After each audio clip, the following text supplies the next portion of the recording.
Captain Dean Show. Welcome back to another episode of the Captain Dean Show. I'm Captain Dean. On this episode, we're going to go back a little bit because I've pretty much covered all the stuff I can do about my bass collection, my one guitar. I've talked about a couple other things where I've cleaned up my brother's Rickenbacker. I did an episode on that. I painted a drum kit for my bandmate Sparky Hornback. Did an episode on that. I painted the guitar for my bandmate The Electric Pirate. Did an episode on that. And there was an episode where I showcased my unbelievable, difficult challenge painting abilities on a tiger striped guitar for a customer that came along and asked me to paint it for him, and it took 1 year to do that. But we're going to change things up a little bit. On this episode, I talked about doing different things later on as I continued to do this little thing on YouTube, and today I'm going to go back in the time machine and get started on doing a few episodes on my drumming career, if that's what you would call it.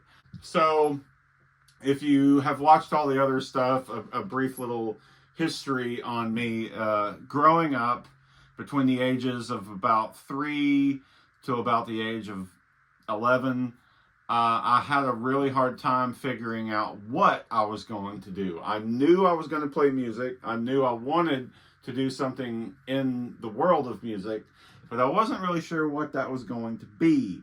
So as I grew up, I struggled with, am I going to play guitar? Am I going to play bass? Am I going to play drums? And the reason why is because I had all three of those in my household. They were nearby with friends and family, and so I had access to all of those different things. But going back to my earliest childhood memories, I was always that kid who had 2 pencils on the Trapper Keeper. I would play with sticks found in the yard, or makeshift drumsticks coming from like Lincoln Logs or something of that nature, where I was either playing drums on top of upside down trash cans and buckets.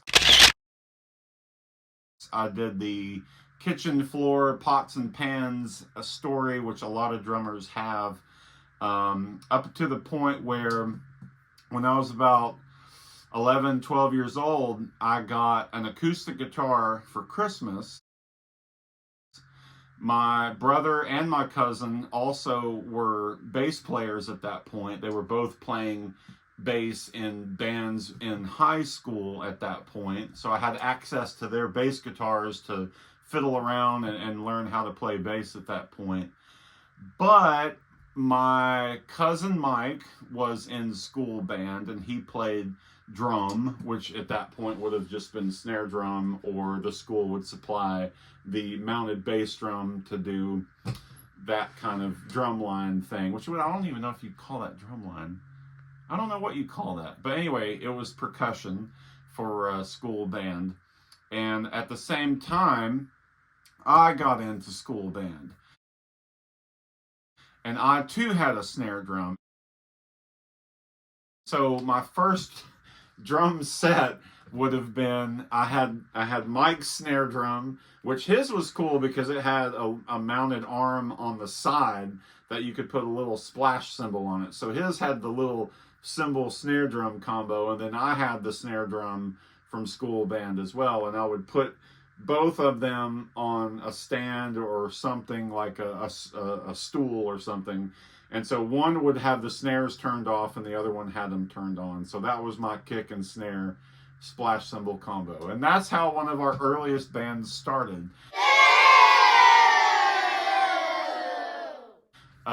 Me playing on that configuration. So that was around 11, 12 years old. And I really took to it. I felt comfortable playing drums. I had a natural ability to just hone in on rhythm, and I air drummed to every song that came on the radio.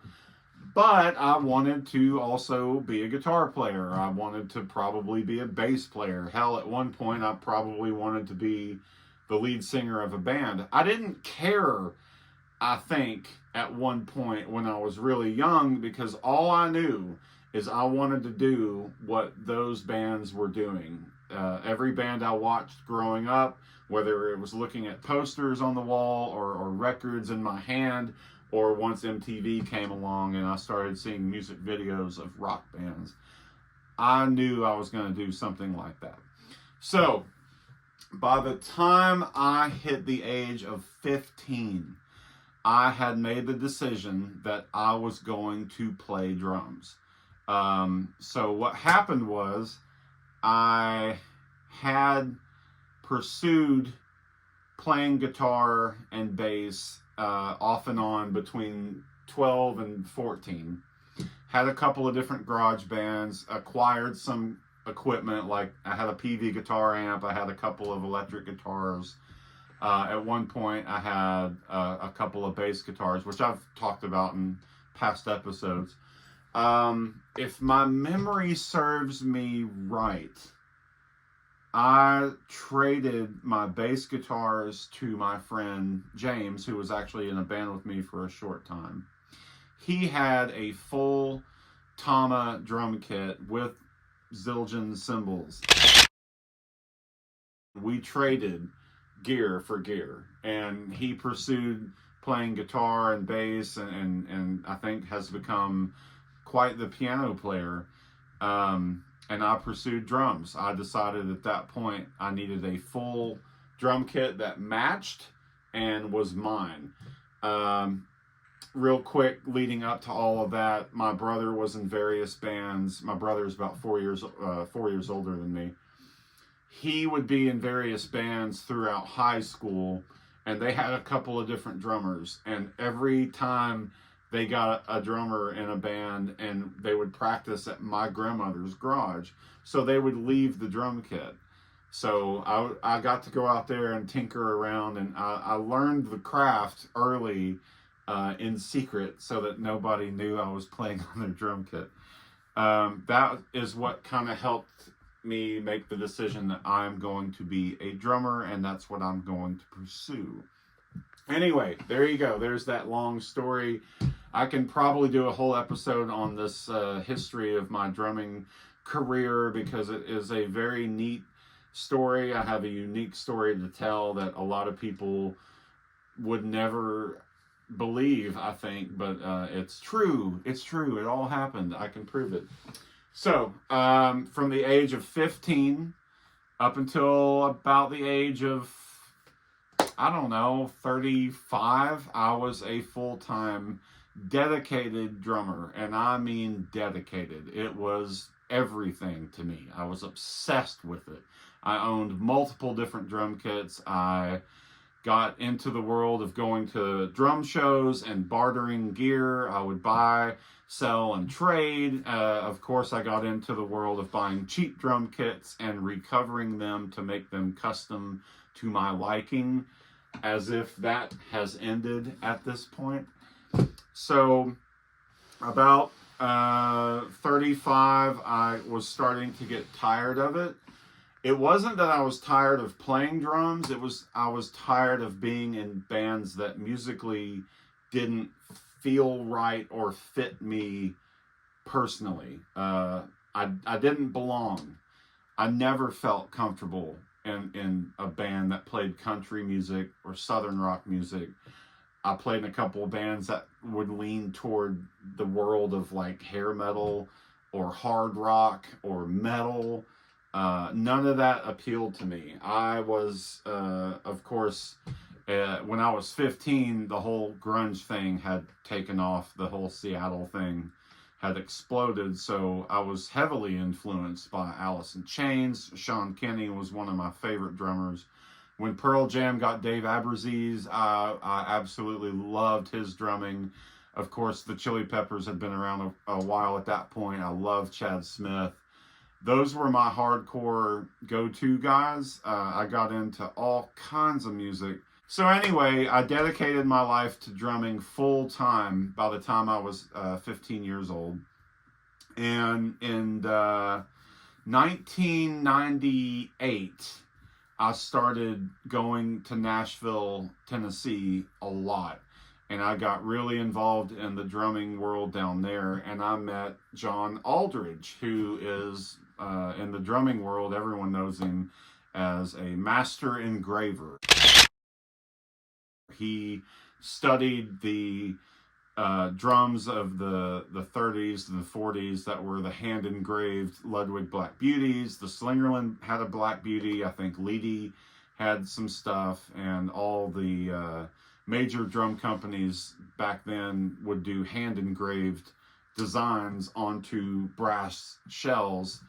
And John, he could tell that story way better than me. I would say in the late 80s and into the 90s, he became a student of learning how to do that craft.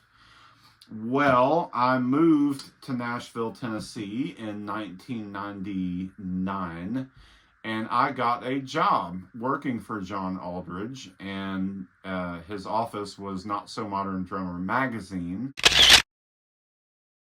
It was located inside Soundcheck on 750 Cowan Street. Still remember that.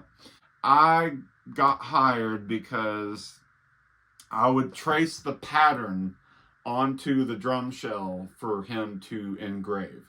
So we had stencils, and we would put them on the shell, and I would trace it with a marker, and he would cut it out later. So the drum shells would stack up. And when he hired me, he was working on the Tama Kenny Aronoff signature drum, which was basically a Tama version of a Black Beauty. And then we started doing Ludwig Black Beauties. And that's where I'm getting to in this episode right now. We did the Ludwig 90th anniversary Black Beauty snare drum. John engraved all 90 of them, and they were, very sought after. Even this is right as like eBay and all that stuff was kind of coming along. The world of guitars and drums, like there were signature models and limited editions, of course, leading up to that point. But the late 90s and early 2000s, I would say, is when things really, really took off for that world. And so it was kind of neat to be pretty young at that point. I think I was about 23 years old when I got that job. So not only was I working with John Aldridge in that world of things, I also picked up work as a drum tech. I worked for Drum Paradise. I worked at Forks Drum Closet for a couple of years, and those also could have entire episodes based on the stories I could tell. But this one is all about this particular drum. John got the shells in, started to engrave them, and 5, if my memory serves me right, 5 of those drum shells were bad. Bad as in the black plating. I don't know if you call it nickel plating or whatever it was, but they're brass drum shells, and they're coated in this black coating. And when he would start to engrave with these little tiny chisel tools, the black would flake off in just chunks of black. So they were no good. They were bad shells. They didn't cure properly. We got a story about what and why all of that happened, but anyway. So he was supposed to send 5 of those shells back to Ludwig to get 5 replacement shells to make the 90th anniversary drums for. But he was in good cahoots with them, including Mr. Ludwig II, which I got to meet and spend some time with, which that too could get an entire episode. John was able to convince them to let him keep one. to give to me as a gift for working for him, because I pretty much worked there for free. I was kind of like an intern in a way, even though I never inherited the magazine or did anything great on the world of that. But to this day, John and I still are in contact with each other.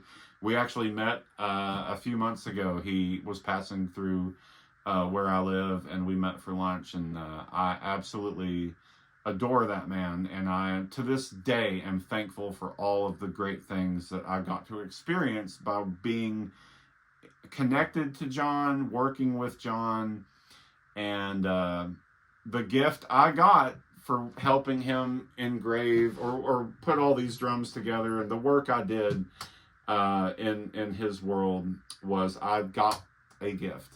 So 5 of the shells were bad. They were being sent back to Ludwig, but John convinced them to let him keep 1, and he was going to engrave it and give it to me.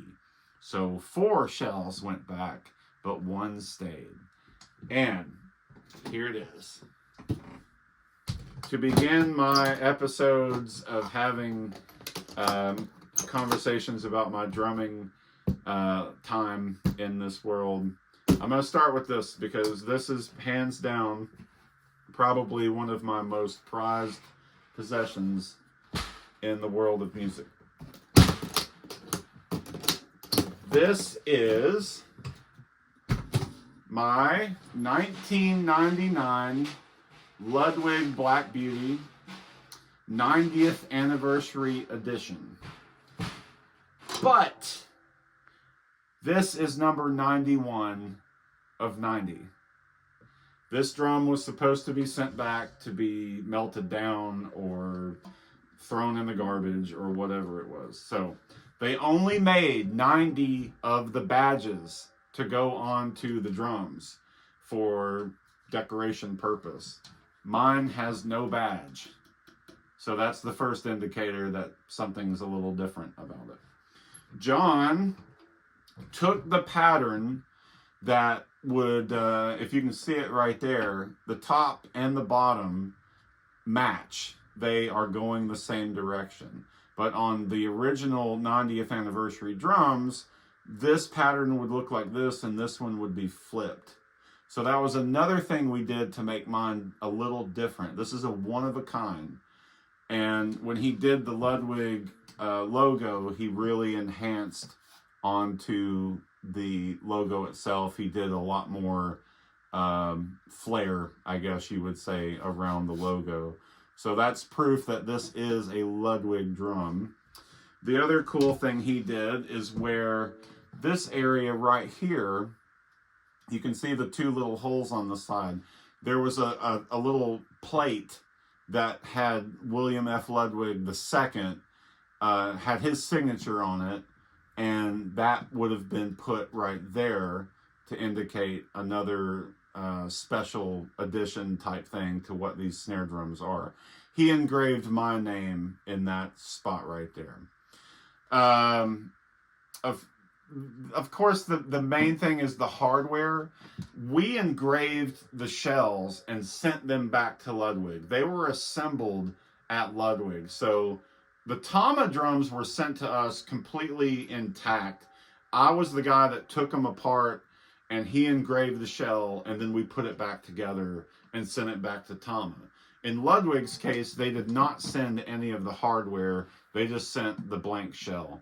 So the blank shell is what was given to me, and then it was up to me to do what I wanted to do with it. So we ended up going to World Max, which is a drum company in it. Well, the headquarters is in Nashville.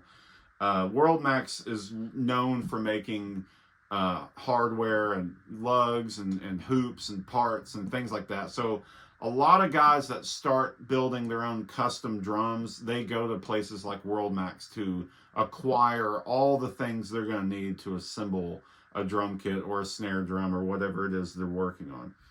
So my hardware is not Ludwig hardware.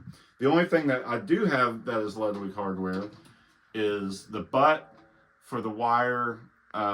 This is a Ludwig piece, and then this is a Ludwig throw off, but This is more of a, I'd say, early 2000s model, because if you look at the actual 90th anniversary drum, you'll see that it looks completely different than this. The shell is accurate, but the hardware and the hoops that they put on that were totally different. So what I did to make mine look more vintage and authentic to a Ludwig Black Beauty from the 30s or early 40s, I went with the stick chopper hoops, which are these thin hoops, and in order for these to go on a drum comfortably, they require these little hooks. So the hooks go on, and in order, they stick out a little bit further than like a flange hoop or the triple flange hoop that most common drums have. I ended up going with the tube lugs, and I got the brass hardware so that it would kind of match the brass shell that when he engraved it, the brass came out, you know. So the lugs, the tension rods, and the stick chopper hoops and the hooks all came from World Max Incorporated. Is it World Max Incorporated? World Max Drum HQ? World Max something. World Max Drum Company. How about that? So this is it. I've had this drum since 1999. There's a little area in here that you probably can't see, but there's a tag in there that says number 91 of 90. And then John's signature is engraved above that. He also will do like a little thing where he'll put the date or he'll number it or something like that. So that's the story behind this drum. When I got it, it immediately became my absolute #1 drum to use. A lot of drummers go into the world of collecting snare drums, and when I got this, and there's another one I got which will be in another episode, I stopped doing that. I started selling off all of the shells, wood shells, and I had, you know, the basic stuff. You had the Slingerland wood drums, you had the Rogers Dynasonic, you had the Slingerland had various different drums that were deep. You had, I'm trying to think what else I had at that point. Just various things. I had piccolo snare drums. I had, Ludwig made those aluminum shells. There were so many different types of snare drums that, you know, any drummer out there knows what I'm talking about. But I discovered because of this drum that brass is the way to go. It cuts through everything. It sounds incredible. No matter what recording session you're in, no matter what kind of microphones are set up to be used on it, this drum sounds amazing. And of course, it's all in the tuning and how you play it. The stick chopper hoops are really, really skinny, so there's not a lot of dampening on the head rim itself. So when you hit this thing, it hurts. It can really hurt you if you're too close to it. This drum changed my life as far as the ability of playing. I seem to have gotten better. It was one of those moments where when your equipment gets better, you graduate a little bit and you start caring more about your playing style. And I was still pretty young at this point, so I learned how to play with a metronome. I started playing in more professional bands because I was in the Nashville scene at that point. You know, I was trying to be the next big thing. I was going to be the next drummer that made it. And so I was trying to do all the right stuff. This snare drum has been all over the country with me. I've never toured outside of the U.S. I've only toured around the continental United States, and this drum has traveled all over America with me. I have used it on multiple recording sessions, and luckily, not that long ago, my current bandmate, Nate, used this drum. There's a song by Trash Devils called Good Girl, and he used this very snare drum to play on that song. And I was very thankful for that, because it tells me the significance of what this drum is, even to every drummer I've ever met in my local scene. They all love it, and they appreciate it as much as any other drummer out there. The Ludwig Black Beauty is the Cadillac of snare drums, and that's just fact. There's nothing you can say to change my mind on that. Yes, there are good drums out there. There are a lot of good drums out there. You know, Craviotto makes an incredible snare drum, and there's so many custom builders out there that used different tools and different metals and different things to develop and craft the ultimate snare drum. But it's just like anything else that's just proven that this is the sound that every drummer ever wants to have. And you can have 20 drums in the studio, and you're going to go to the Ludwig Black Beauty more than any of them, because that's just the go-to tone and sound, and the output of what this thing can do. It's exactly what you want. There are imitations. There are several drums out there that are brass shell, but there's something about a Ludwig Black Beauty. I think it's the seam here in the middle. I think that has something to do with it. I think it's just something about the name and the history that goes along with it. You can't deny how great they are. So I've had this drum since 1999. It was given to me for all of the work I did working with John Aldridge at Not So Modern Drummer magazine at the time. But he was starting to develop his engraving skills on another level when I was working for him, that he started Not So Modern Drum Company, which is now, I guess, just John Aldridge Engraving. He's part of a large amount of things out there. If you see an engraved drum in a drum magazine or available on a website, I would almost guarantee that John Aldridge is the one who did it.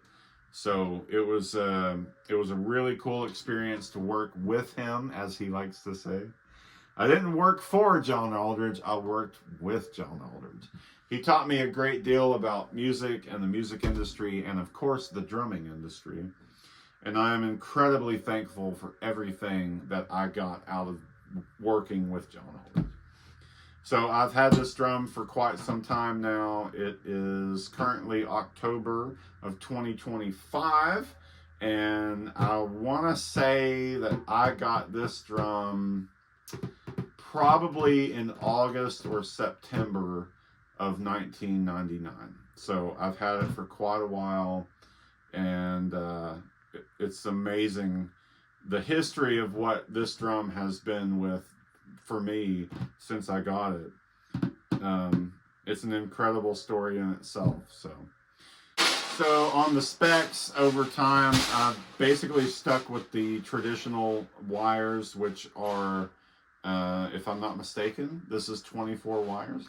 I tried the fat wires. I've tried the Pure Sound wires, which were really expensive even back then when they came out. I've just kind of stuck with the traditional wires because it works for me. It sounds good to me. I've always used Remo.